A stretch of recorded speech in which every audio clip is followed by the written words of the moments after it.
Fantastic. Brought to you by beer and Subway thingy bobs. Thank you very much, guys. It's the afternoon, you've had a few beers, you're now relaxing, so if you want to sleep during this, I will throw things at you if I notice you nodding off. So, my name's Mohan. I have a day job, as Patrick mentioned, for a large financial company, but let's move that aside and pretend I don't. Internet Storm Centre handler, so any of you guys or girls that haven't seen that one, we are about 35 volunteers that help out and point out bad things that happen on the internet. People writing to us from all over the world. We get the people that have got some interesting challenges, like everybody in the world is chasing after us, to some very serious people with some very serious problems. So the NTP attacks and then getting blasted comes from that. I do have a 100 metres swimming certificate, which I'm still proud in my fridge next to the system. So, logs. I was going to say it's probably one of the most oldest topics. Then lockpicking came along, and that's completely blown me out of the water. So, and then the guys just before me started talking about how they've scanned the internet and no one's noticed. So we're in a good position to be in to talk about logs. So, if you haven't seen or listened to Patrick on his internet tube things, when he has his podcast with that, he normally has this really cheery way of saying, the end of the world's about to happen, eek. Every week we get some horror story popping up. My favourite one here, there is 300,000 devices got popped. No one knows how it is. How do these things happen? Surely this is a horror story. No, apparently we've got that. Now, if you're playing a drinking game of special security words, I work for an American company, we love cyber wars. We love other disasters, and I've picked some of my favourite topics from there. So, Digital Pearl Harbor? Yes. Cybergeddon.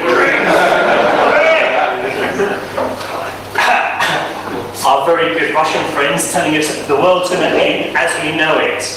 I just want to point out that was 2 years ago, so I'm not quite sure where we are on this one. These stories keep rolling on. Actually, I could pick stories from this week and last week of how many disasters we're seeing.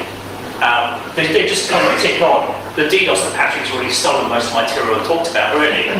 But these events are happening day in and day out, and people are just horrified. They just don't know what's going on. Java. Who would have thought Java was going to be a problem? And this is I've made this nice small because we all love Apple and there's never any problems, but one security manager's faith has been shaken in Apple. It's not as secure as I thought it was. Steve, come back to us. He may still be here, we don't know. XP, it's going to end after 14 years of running successfully and having no problems at all. It's coming to an end. We're asleep at the wheel. Who knew having Service Pack 1 on XP is going to cause us problems? Who knew? This goes on and on. It's not just the internet's bad. No, they can do it over the airwaves. It's like this wireless stuff. And you go to the guys at the back of the room, I'm sure they can tell you what that wireless stuff is. It's never going to take all that. It doesn't just stop. We don't have to worry just about that. We have to worry about the animals. They're killing the ponies. Sadly, this is a really true, horrible story. In Africa, they've actually got tags on the elephants to know where they are, and poachers are using those bits of log information to find out where they are, to track and get the ivory down. So, fairly hideous, but unfortunately, sadly true. I love this. Adverts take over porn. I mean, when does that happen? What's gone wrong with our society? It's pretty good. I knew you picked that up. I'm going to play on my phone with a very attractive young lady behind me just sitting there going, oh, funny, I've got an iPad on this crappy Android thing. Data breaches. If you have been dead or locked on the moon, or probably further away from the moon, you would have noticed that every single US retailer has been hit by these sort of things. Thankfully, Australian companies are completely safe in that. We have no worries about that at all. And if you're looking for a job in Australia, for example, their CIO apparently left recently. Don't know what happened there. Lolcats, just for everybody out there, especially our friends. We love you, Scott. Apathy! Apparently the Chinese, nothing to do with the Russians. Moving on quickly. And if you weren't RSA, and Patrick was, you didn't get a chance to see CloudStrike turning their MacBook Pro into some sort of pizza cooker thing. Okay, what the hell is this all got to do with everything? Well, part of the problem we actually face is that all this information, once the bad guys are hitting us, is actually locked somewhere. But no one seems to notice it. It's mysterious. We mentioned Brian Krebs. Brian is a great journalist. Have a look at his stuff, follow his blog, chat to him, listen and so forth. But he seems to find this information out from forums. Let me paint this picture for you. Bad guy has broken in, they've stolen new stuff, they've had a chat for about 3 or 4 months, and then they post it onto a forum where they then sell it. Then a journalist goes, hey, 14 million credit cards, who would have thought? And people are just like shocked. How did you find this out first, Brian? Even the companies themselves don't seem to know about it. Until a journalist knocks on the door and says, hey, can I get a statement from you, please? And if you don't believe me, go and have a look at the 2 latest ones, which was Sally Beauty was one of them, and there was another one with lollipops or something strange, I can't remember off the top of my head. But these people are amazed that they're finding out from breaches actually on websites and being notified afterwards. Okay, I'm not going to mention our friends start with A. So it's out there. We all have stuff that saved us. And I've used the original Star Trek because in the good old days of Star Trek, they bashed the crap out of things. You know, if Kirk's got a problem, he goes down there and beats the living Jesus out of the bad guy and wins. He usually gets to watch it as well, so that's good. But they always had buttons to just press things and stuff would do stuff. You know, make shit go. Press that button there, move a lever around. You know, there was no camera flare for new stuff. It's old-fashioned bits where they had to run from side to side in the stores. Everybody's got these new shiny toys that is supposed to protect them. Yeah? It's great. And these shiny boxes will keep us safe. Which is completely true. We know that if I was at RSA, I could have bought the next gen. Fine. Yeah. It's keeping me safe from APTs, the internet, and the lolcats, as far as I can work out. How's it doing this? It's doing this by simply taking what it knows. So we've bashed the antivirus industry, and I'm not here to bash those guys. I'm just saying they do a job, and they've got no set signatures, and they work from there. Most of the toys we've got are trying to do the same things. When we start relying on computers to think for us, that doesn't work so well. And you remember those 3 particular types of systems there. They go up in age, obviously. And any of those that have only seen infographics, that's what they look like. But these systems are only as smart as it goes for. Anybody who plays computer games here knows that there was the good old-fashioned arcade games. That if you walk your character onto the screen too far, all the bad guys come rushing in. But if you move like that, 1 comes in, you can beat the crap out of it. 2 is you can beat the crap out of it. 3, I'm a god, I'll just beat everybody up. That's because the computer systems don't have the intelligence to work out what people would know. If that was a guy there, he'd be like, hey, what the hell are you doing shuffling in there? Let's just single 30 and keep the crap out of it. All right, there you go. Computers don't think that way. They work by logical people trying to tell them what to do. And if you're a clever, good attacker or threat actor, you'll work out your way around this one. So what the hell is this all to do with logs? As I said, pretty much every single device that you have keeps information and data on those ones. Yeah? Your phones, GPS, fancy Apple tracking you using your GPS. Why would they do that? Why would they do that? I've no idea, but they do. And they kept doing this for quite some time. So we believe in systems like God to tell us how these things work. So let me wind you back a bit. Log file, what is it? When something happens, it gets written into a file. Thank you, Wikipedia. That's my college work all done there. I can just copy and paste that stuff. Now the thing is, this isn't anything new. A lot of the techniques you see today, and a lot of the hacking techniques that bad guys still use, was actually written back in 1986 by a guy called Cliff Stoll in the Cookie Test. Brilliant book. If you haven't read it, seriously, it's still incredibly relevant now. If you're looking to respond, you need to read that book. Because he does things in there that are common sense that we've stopped doing.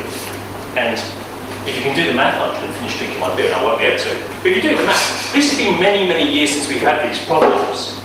And I said, everything he's written down is valid. If you look at, he used to do clever things like capture every single command coming in over the wire and copy it to a printer. Okay, well, we got big data. No, we don't have big data. We've got a problem that we've got too much crap going on. We don't know what we're looking for, and then we're trying to find out needle in the haystack. We've got to stop that thinking, which is the absolute nightmare. Now, there are many types of logs. As I said, every single device actually does logging, whether it's in debug mode or record NSA mode. That's up to you. But in most cases, we're looking at I'm going to talk about web services today because it's a nice, easy topic. Everybody's got a web server in their workplace, hopefully, possibly at homes like blogs and so forth. Their fridges are soon going to have it. It's toothbrushes going to have it. Toilets going to have a web server of some kind. You're looking at home automation systems. Have you ever scanned some home automation systems? About 6 months ago, some guy got Philips LED lighting strip, and it was a simple web server, which he was able to blow up. He got his lights just turned into a disco, and he go, oh, and away they go. And the way to fix it was the good old reboot. That was the only way to fix it, because you'd have a full-on disco going through those ones.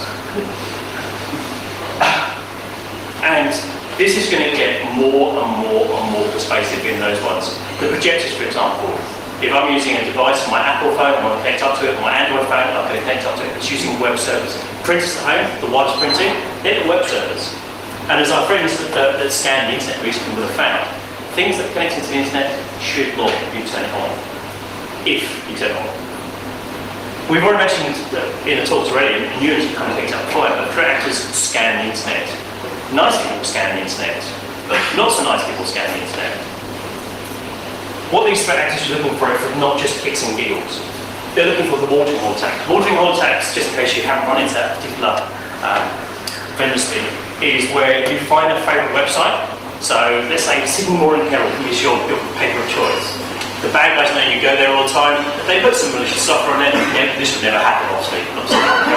But it's a malware will go on that one. You go to that site, you get infected. You're a targeted attack on those ones. Phishing sites. Fancy, if I worked for a financial institution and phishing was a big problem for us, we'd know about it, surely.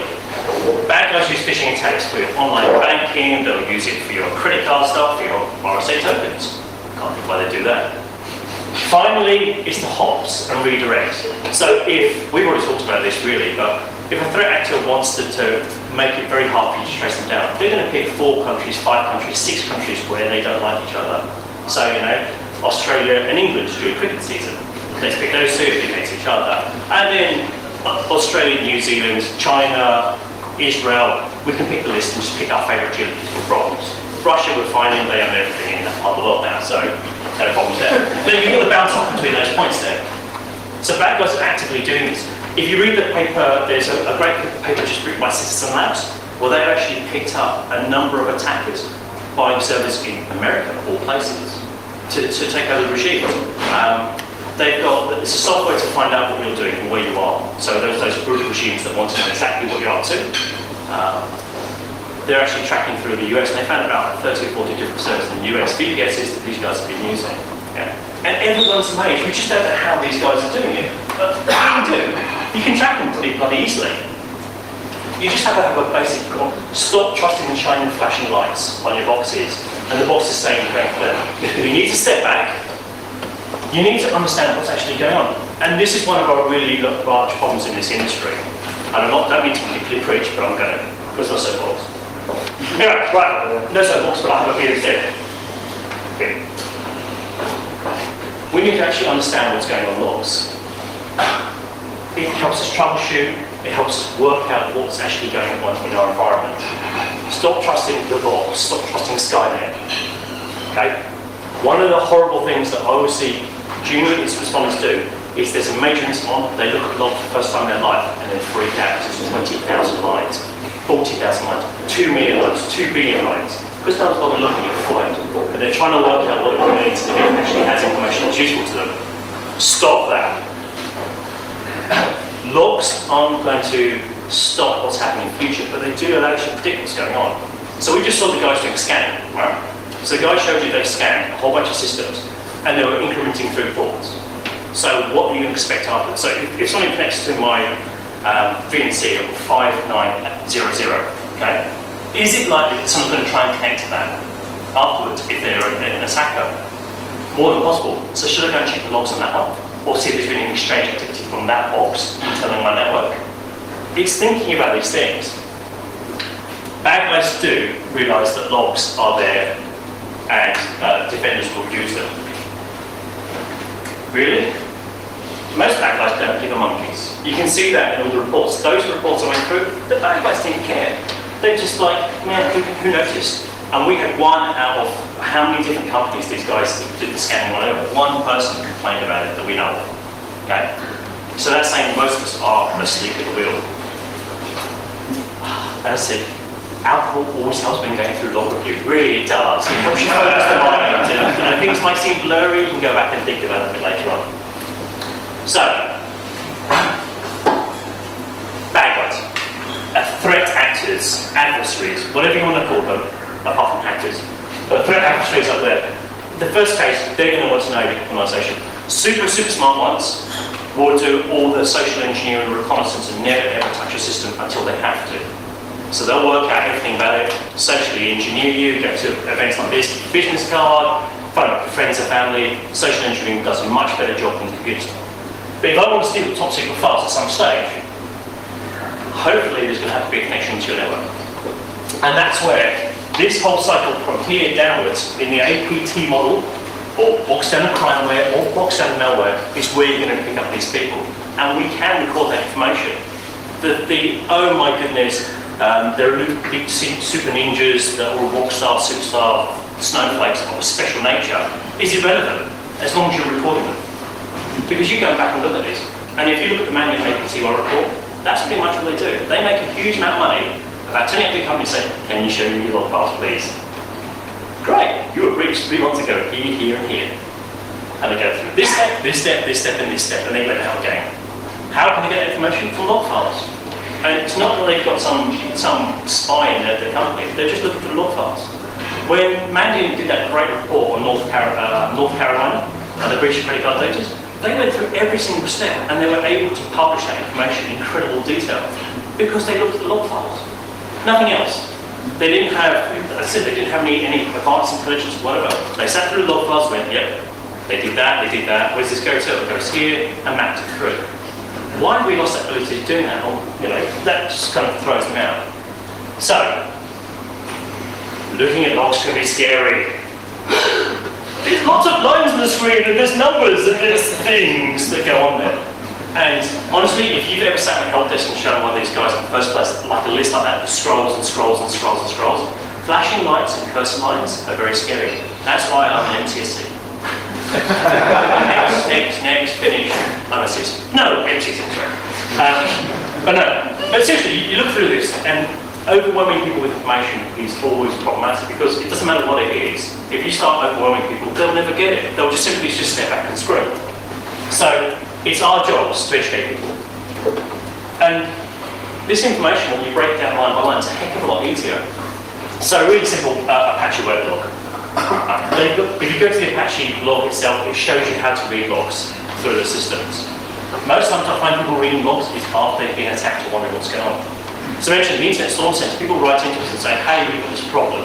And we say, okay, well, send us in your either PCAPs, the malware you've got, or your log files. How do I get log files? So we go through the process to send it in. Then we say, well, you're missing certain bits of this.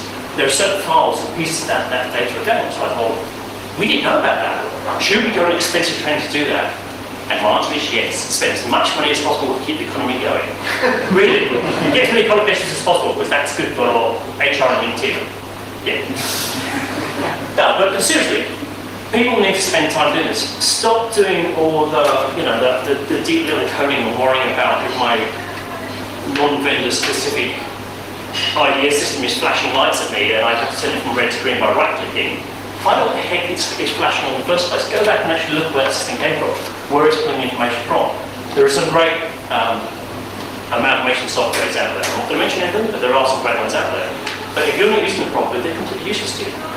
So let's just go through. So I'm just going to give you an example of what I look for when I get logs. Okay, first off is everything in green is my first thing to look at.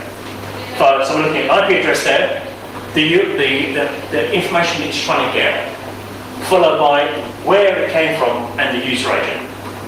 Why is that useful? Well, IP address. Let's say we're an Australian company, we have Australian workers. If I see an IP address come from Ukraine, or from Brazil, or from the US, should I be concerned? Yes, hopefully. I know you're all drunk, but yes, we should be concerned. Followed by other crazy bits of information.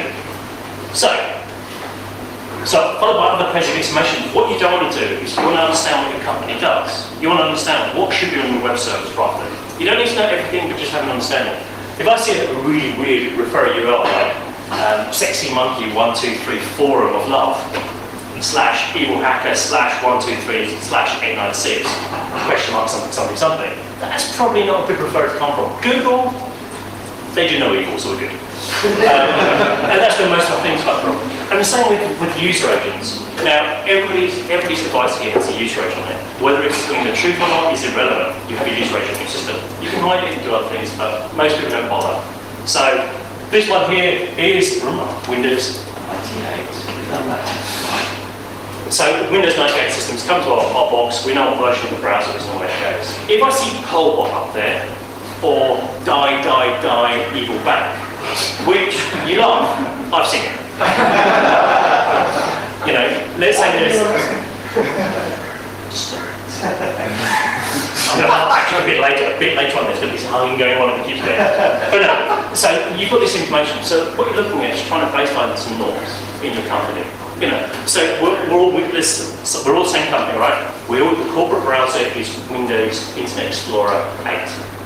No problems there, yeah? We're good. So that's the same one. When I start seeing Chrome in those ones or Firefox, I know someone's A, broken policy and installed some evil software, which is open source stuff, or Google, or there's something unusual going on. So there may be a different system coming to my network. So really simple stuff. This isn't rocket science, and this is all very, very back to the good old days of basically working out what our systems actually are. Finally, the last two bits I've got agreeing there is if I see a username in there, it's usually there's an authentication record. So somebody's typed in the username password, so the Windows, the log systems that recorded it, and the HTTP codes. 200 is good, 404, don't know where the hell it is. 503, ooh, time to call the web developer and say, what have you done there? You need to learn these codes and understand what they're doing. Redirects tend to be, so the 302 redirects can be a really good one to keep an eye out for. Why is your file system redirected to something else? Is it supposed to be doing that or not? And I'll get to that in a short bit. And finally, the white piece is time of day, always handy to know when these events happen. So in this case, 14 years ago, we got hacked. Fantastic. And how much basically the file, size of the file we got to it and picked up the file, it was this size, where we go. Again, that can be really useful, and I'll get to that when I talk about something later on in the presentation. Big! So standard baseline. As I said, if you're an Australian company and you don't have any staff outside of Australia connecting to your VPN, you should really know that if you get Russian or Tor connections into that, it could be a bit of a problem. Okay? This isn't complicated, I'm not telling you anything, hopefully no one knows it, but we keep losing this battle, we keep losing this war because we just stop doing stuff. I mentioned the kind of normal request, so get index.html, really straightforward. If I start seeing this stuff where it's encoded, someone's trying to be cunning and hacksaw-like. If you look through your log files, you'll see this. I'm like, kidding off, log up at home, a VPS, stick a web server in it. You'll see this traffic all the time. It's people trying to get around your IDSs, IPSs, and WAFs. Have I missed any acronyms out? No, I'm getting none. So, and again, like I said, I mentioned the referrers. Referrers are actually brilliant ones to do that on. If I had a blog, at one point in time, I became PayPal France. I was like, ooh, zut was mon Dieu. That was awesome. What happened is my ISP, my web hosting by the time, had done this permission thing, and there were 30 different versions of PayPal France on the system. Appeared in my log saying, so forum, go from here, away you go. It was just a phishing campaign. We were using my blog as a jumping point to do that. Really simple, but look at the logs for instantaneously something bad was happening, something out of the norm. And user agents. User agents are a really, really straightforward thing. Really simple trick, and this goes back to the wonderful one of block whitelisting. If you know your environment, you can whitelist all the standard web browsers you've got. When changes happen, you need to adapt to that. If you're looking at external web-facing sites, it gets a bit funky, but you can still do this for very, very large companies. Trust me, you can do it for very, very large companies. But when you start seeing outliers, now, I'm going to use the laser pointer thing. Zeus build. What could that possibly be? Is that malicious in any way, shape, or form? I'm doing my online banking and my user agent says Zeus build something, something, something. There's no problem there. Away we go. Oh, my money's gone. That's great. These things happen more frequently. The bad guys that look at malware, they do this all the time. They use some really, really crazy bits of information on their user agents. I like to put Zeus in the user agents getting 4 Zeus. Yep. Remember, Patrick, it's been outsourced. So I bought Zeus off you, and I customized it using the packaging kit. And I can't remember what version of Zeus I'm putting into it, so I just didn't use it. It gets worse. Really, really, it gets worse. So, logs to rescue. I'm going to talk about kind of 4 different attacks that are very, very frequent. And if you're using logs intelligently and monitoring logs on a near real-time basis or real-time basis, that's what your SIEMs are doing. That's what your detection systems are doing. So, scanning. Oh dear God. Right, scanning phase. We've just seen some guys doing some scanning, right? They're looking for, they do SQL injection attacks, they do Nmap attacks, and they do everything. And these light up like a Christmas tree. Most people don't believe me. And for the super subtle ones, the guys who do it over months or years, you're buggered. Really, unless you've got a huge data set and you're carefully, but most people don't care. They're a bit like that. And what you can't see in that is, there's the scripting agent saying it's Nmap, Nmap, Nmap, Nmap, Nmap. I see this on a daily basis, and you guys probably do too. The other one you might see is, this is Nikto, which is a web testing kit. Most of you guys have probably used it. The user agent actually says, I'm Nikto, it tells you the version. Okay? Hello? You can change that. It takes you 2 seconds to change that. Most attackers won't do it, especially the script kiddies and the hacktivist types. Don't bother about it. Now, Patrick's kind of mentioned DDoS, and I want to take you back away from the good old days of really clever stuff and take you back to elite DDoS tools. How old do you think this tool is? 2 days old. It was fantastic. So this is a particular group, Anonymous Ghost. They've got some wonderful artwork, things, fantastic, full marks for all their kind of graphics and whatever else. They've uploaded this by their Twitter things to take down the evil Americans. Really? No, really. This is. So you need .NET 3.5 on your Windows XP machine to run this. And then you double click on it, you type in, this is a good bit, right? You can't do IP lookups, so you put the URL in there, you hit connect, and it gives you the IP address. These guys are good. You then click start to attack, and port 80, and it uses this HTTP method to attack. And you can fast or slow. Fast, slow, fast, slow. Message, we want to really set this up. They actually nicked this of someone else. They just rebranded it. What does the attack look like? Never be able to pick out any log files. Oh, not so much. Does that look like normal web traffic? No referrer field. It's picking your group directory. What the hell? Yeah, okay, I might be Google, but let's leave that alone. But you just see strings, and if you look, you can see the timestamps here. These are seconds. This is just thrashing the crap out of it. If you click the other one, so that was button 1. Click that one, that's what happened. Click button 2. Steady. Oh! Anyway, so what happened is you actually get the user agent saying it's incredibly obvious. It really just says pretty much attack tool. So you can pick this up and it does exactly the same thing, except in the user agent it says an attack tool. Really? We can't spot this? How many attackers still set the evil bit? I wish they would, because then my next generation firewall would finally stop it. Yay, firewalls. No, really, I mean, this is the whole thing. This stuff is really easy to pick out. And okay, so we know this is a layer 2 attack, so we can get the IP address of the attacking system. Yeah, they can use things like Tor, and they can use anonymizers for getting response there. But then can you not bring up your ISP and say, hey guys, can you block that from happening, getting downstream to me in the first place? Yeah, you can.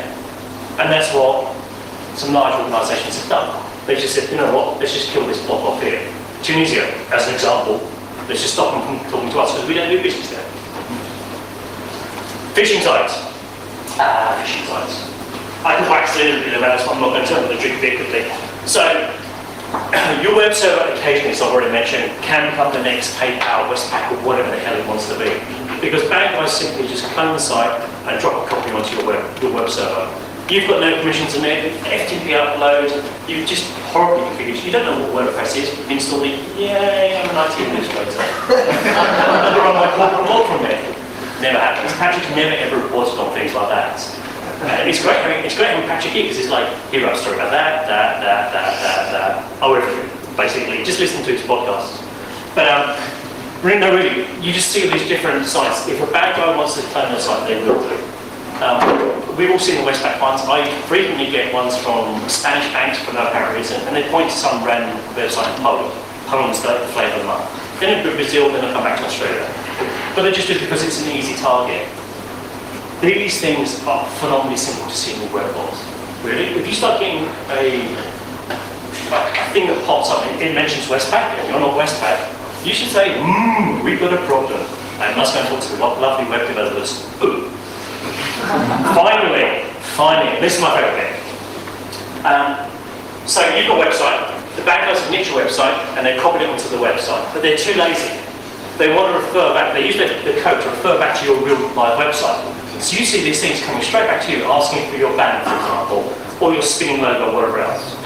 You're going to tell me no one in their right mind does that, and it can't be successful in any way, shape, or form. I don't know who this group of people is. They send these really clever emails like that. So if I was, let's say that particular group, I could have sent this email from Ash back then. They're going to say, no one in their right mind would fall for it. No one will. Stop it, Chris. No one's going to fall for that. Oh dear. The Onion. That's the real email the Onion got. Okay? And for those who can't read it, dear Onion journalists, so random person there, please read the following article for its importance. Link. Thanks and regards, your bestie. And guess where that went? That went to a compromised website that went off to a fake portal that looked like an OWA login page. Unfortunately, the Onion journalists were like, must read that article. This must be some satirical mess. Click, owned. The Syrian Electronic Army did a much better job on the press releases and stories than the Onion did for a while. Some of the stories were brilliant. No, you can read it. Seriously, they're brilliant until they're removed. What's that? But, so these things happen. But as a defender, you can use this to find out. So if you suddenly see someone connecting back to you, fantastic. Look for the logs. This is all there. This information was all there. That's how they were able to document so easily. Yay, Syrian Electronic Army. Thank God they haven't targeted the US military. Oops. If only Obama hadn't mentioned something about cyber war in Syria. Moving on. Web shells. Web shells. For those of you that haven't seen this is a remote administration tool for web admins that are too lazy to log onto servers using SSH. Don't know what that means, but it's some sort of tool thing you can command myself. This is a GUI that allows me to do stuff. So all I do is I upload this PHP thing. Don't know what PHP is? Don't have to be, just upload it to web shell for free. It's on Google. I upload this, and it gives me a GUI of how to run my Linux web server. So as an MCSC, thank you. Seriously, thank you. I can click on buttons, and if I want to go, I can type in commands. So I Google something on how to do a DIR, which means LS. Who knew? What a stupid thing. List, directory list, I don't understand. Type it in there, and you get this. So, you know, if you knew anything about Linux, for example, you might be able to put a password file, or the shadow file, if this is running as root permissions. That would never happen. Now, what you can't see is the URL for this is JPEG. It's love.jpg. So it's a picture of a heart. Isn't that sweet? No, it's actually a PHP shell. This is, had you Googled this for probably about 3 weeks ago, you would have had quite a lot of these web shells around there that were renamed. They allow their attacker to actually connect to love.jpg, and it's actually a PHP shell. So you can muck around with some of the HTA access files, and hey presto, it's no longer a JPEG you're actually accessing, it's actually a PHP file. Terrifying. And people don't notice it because it's a pretty picture of a love heart or an ocean or a sea or two unicorns kissing and whatever else. But no, it's actually a shell. And my favourite one about this one was when we found this particular one, it was 404.php. I know what 404 is. Every website shows 404. That's when you get that stupid message saying, hey, you're an idiot. You can't work the blog. No, it's actually a web shell. Now, look at one of these things are really great. I mentioned PHP can do anything, and those that looked at Mount Docs, if you looked at one of his previous posting, he mentioned that you do SSH in PHP, and he did it in 3 days. Security fundamentals at its best. Code review isn't required, I'm just doing it. So, really, really simple things to the shells here. It's actually referring back to itself. So in the refer field, it's saying, I'm getting this file and referring back to itself. Really, really straightforward to find. Really simple. So, you need to sell this to your boss. If you don't sell this to your boss, they won't pay any attention to it at all. You can say, this is fantastic, I'll do this. We need to go through and say, look, it's a boss, it's great for all sorts of purposes. Second, I can actually use it for baseline in the company. Helps me do these anomalies. It's not just attacks, it's downtime as well. So you can actually post these different fields out and work out how they go through. And finally, it's a great way to actually train your staff. Really good way of training staff. Then go through these logs and look at them. Road to happiness. Once you've worked out how to produce log files, you can need to automate this process. If you don't do that, you can go mad and blind very quickly. Okay?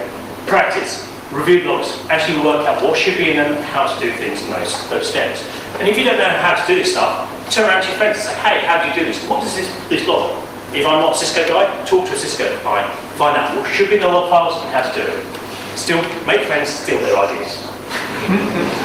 Now, one place to ask for help is, said, Internet Storm Centre is a great place you can drop out. Scott over there, turn around and look at the people in the room here. Make friends, steal their ideas. Seriously, you have to ask them. We don't all have the answers. There's no one in the room that has all the answers. If there are, well, it is God's country, I guess. A couple of references. These are really easy to find. You can just type Google how to work blogs. Finally, question.